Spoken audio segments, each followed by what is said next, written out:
Hello everyone, nice to have you here.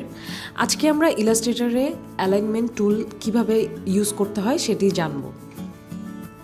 আপনি ইলাস্ট্রেটরে যাওয়ার পরে উইন্ডোজ অপশানে গেলে এখানে অ্যালাইনমেন্ট নামে একটি অপশান দেখতে পাবেন, অথবা শিফট F7 দিলেও অ্যালাইনমেন্ট অপশানটা চলে আসবে, অথবা আপনার রাইট প্যানেলে এই সাইনটা দেখতে পাচ্ছেন alignment object and distributed object.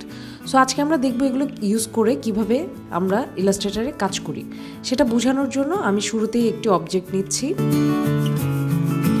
এবং আমরা সেকেন্ড আরেকটি অবজেক্ট নিয়ে নিচ্ছি, আমরা যাতে কম্প্যারিজন করে অ্যালাইনমেন্ট দিয়ে আসলে কিভাবে কাজ করে। সো আমি একটু কালার চেঞ্জ করে নিচ্ছি দুটো অবজেক্টের।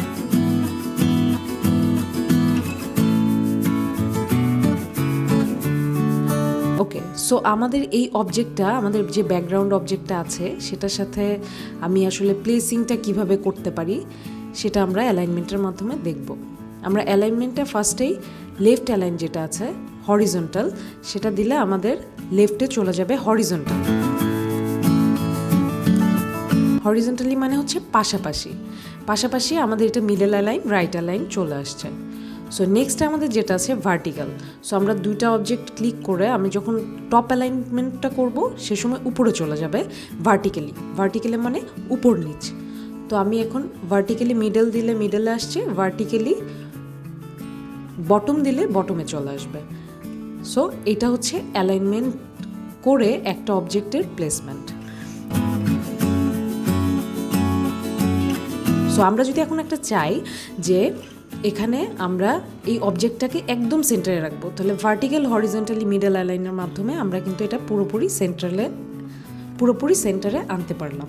সো এখন আমরা তো বুঝতে পারছি যে কিভাবে আসলে অ্যালাইনমেন্টটা কাজ করছে। আমি অবশ্যই আপনাদেরকে সবসময়ই বলবো যে দেখার সাথে সাথে, টিউটোরিয়াল দেখার সাথে সাথে আপনারা নিজেরাও প্র্যাকটিস করবেন। সো এখানে আমি একটি টেক্সট নিয়ে নিলাম, টেক্সটের প্লেসমেন্টটাও আসলে আমরা কিভাবে করি একটা ব্যাকগ্রাউন্ডে সেটা আমি একটু দেখাচ্ছি। সেমভাবে আমি আসলে কম্প্যারিজনটা বোঝাচ্ছি, আমরা শুধু অবজেক্টের উপরে অবজেক্টই না, অবজেক্টের উপর টেক্সট থাকলে সেটার ব্যাকগ্রাউন্ডে কিভাবে প্লেসমেন্টটা করব, ঠিক একইভাবে হরিজন্টালি মানে পাশাপাশি আমরা এখানে left align, middle, right alignment both করে দেখাচ্ছি।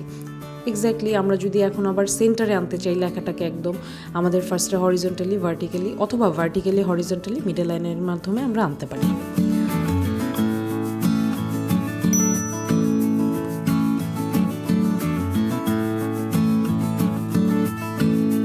ওকে, সো এখানে তিনটা অবজেক্ট নিয়েছি, তিনটা অবজেক্টকে আমরা সিলেক্ট করে যদি ডিস্ট্রিবিউটেড অবজেক্টটা দিয়ে, এখানে ডিস্ট্রিবিউটেড সেমভাবে হরিজন্টালি ভার্টিক্যালি অ্যালাইনমেন্ট রয়েছে।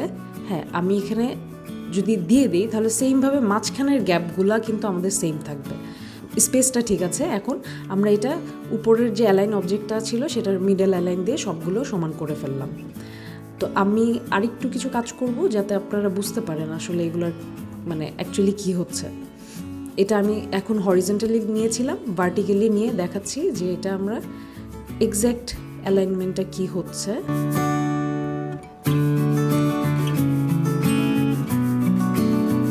সো এখানে সবগুলো সিলেক্ট করে আমরা যদি এখানে ভার্টিক্যালি ডিস্ট্রিবিউটেড অবজেক্টটা দিই মিডল অ্যালাইন, তাহলে আমাদের মাঝখানে আমরা স্পেসটা পেয়ে যাব।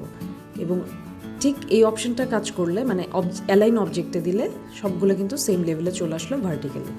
সো এটাই হচ্ছে ডিস্ট্রিবিউটেড অবজেক্টের কাজ। আমরা যদি একাধিক অবজেক্ট থেকে থাকে সেটার মাঝখানের স্পেসিংটা ঠিক করে দেয় ডিস্ট্রিবিউটেড অবজেক্ট, এবং তিনটা অবজেক্টটাকে একই সারিতে আনতে, সেটা হরিজন্টালি হোক আর ভার্টিক্যালি হোক, সেটা অ্যালাইন অবজেক্টসের কাজ। সো ফ্রেন্ডস, আপনারা বুঝতে পেরেছেন যে আসলে অ্যালাইনমেন্টের কাজটা কি। তো আমি এখানে এই টিউটোরিয়ালটা বানানো একদম বিগিনার্সদের জন্য, যারা আসলে টুলস আমরা ওপেন করছি এবং খুব পাজেল হয়ে যাচ্ছি যে অ্যালাইনমেন্ট দিক কী করে, এতগুলো টুলস আমরা কিভাবে কাজ করব। তো আমি তাদের সাজেস্ট করব আপনারা একটা টুলের কাজ করে দেখেন, ছোট ছোট অবজেক্ট নিয়ে।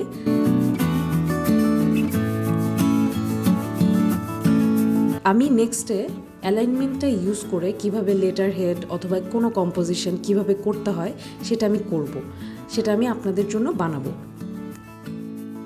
Thanks for watching and welcome for my next videos.